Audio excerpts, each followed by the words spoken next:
ರಾಜ್ಯಗಳು ಆಂಧ್ರ ಆಗಿರ್ಬೋದು ಬೇರೆ ಕಡೆ ಮಾಡೋ ಜೊತೆಗೆ ಬೇರೆ ರೀತಿಯಲ್ಲಿ ಏನು ಉತ್ಪನ್ನಗಳನ್ನು ತಯಾರು ಮಾಡಬೇಕು ಅದನ್ನು ಕೂಡ ನಾವು ನಮ್ಮ ಒಕ್ಕೂಟದಲ್ಲಿ ತಗೊಂಡು ಎಷ್ಟೇ ಹಾಲು ಬಂದರೂ ಕೂಡ ಪಕ್ಕದ ರಾಜ್ಯಗಳಿಗೆ ಮಾರಾಟವನ್ನು ವಿಸ್ತರಣೆ ಮಾಡುತ್ತಾ ಒಂದು ಕಾರ್ಯಕ್ರಮ ಕೂಡ ನಾವು ಆಡಳಿತ ಮಾಡಿ ತೀರ್ಮಾನ ತಗೊಬೇಕಾಗ್ತದೆ.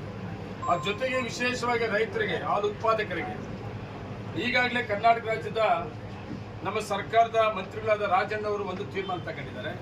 ಆ ಜೊತೆಗೆ NDDB ಕೂಡ ಒಂದು ತೀರ್ಮಾನ ಮಾಡಿದೆ.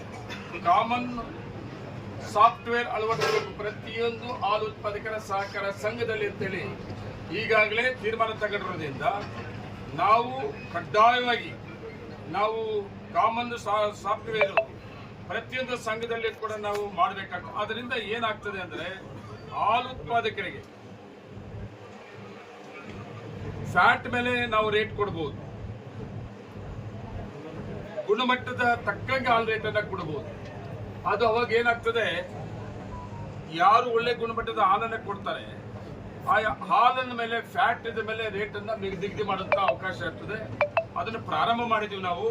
100% ಹಾಲು ಉತ್ಪಾದಕರ ಸಹಕಾರ ಸಂಘಗಳಲ್ಲಿ ಎಲ್ಲ ಸಂಘಗಳಲ್ಲಿ ಕಾಮನ್ ಸಾಫ್ಟ್ವೇರ್ ಅನ್ನು ಅಳವಡಿಸುವಂತ ತೀರ್ಮಾನ ಕೂಡ ನಮ್ಮ ಮುಂದೆ ನಾವು ತಗೊಬೇಕಂತ ಆದಷ್ಟು ಬೇಗ. ಅದ್ರ ಜೊತೆಗೆ ಹೋದ ಆಡಳಿತ ಮಂಡಳಿಯಲ್ಲಿ ನಾವು ಯೋಜನೆಗಳನ್ನ ಹೊಸ ಯೋಜನೆಗಳನ್ನು ತಗೊಂಡಿದ್ವಿ.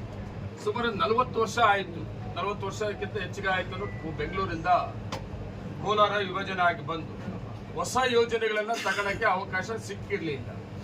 ಅಂತ ಅವಕಾಶಗಳನ್ನು ನಾವು 5 ವರ್ಷ ಆಡಳಿತ ಮಂಡಳಿಯಲ್ಲಿ, ಅದ್ರ ಜೊತೆಗೆ 5 ವರ್ಷ ಆಡಳಿತ ಮಂಡಳಿ ಅನ್ನೋದಕ್ಕಿಂತಲೂ ಆ ಮಂಡಳಿಗೆ ಸಹಕಾರ ಕೊಟ್ಟಂತ ಸರ್ಕಾರ, ಸನ್ಮಾನ್ಯ ಮುಖ್ಯಮಂತ್ರಿಗಳು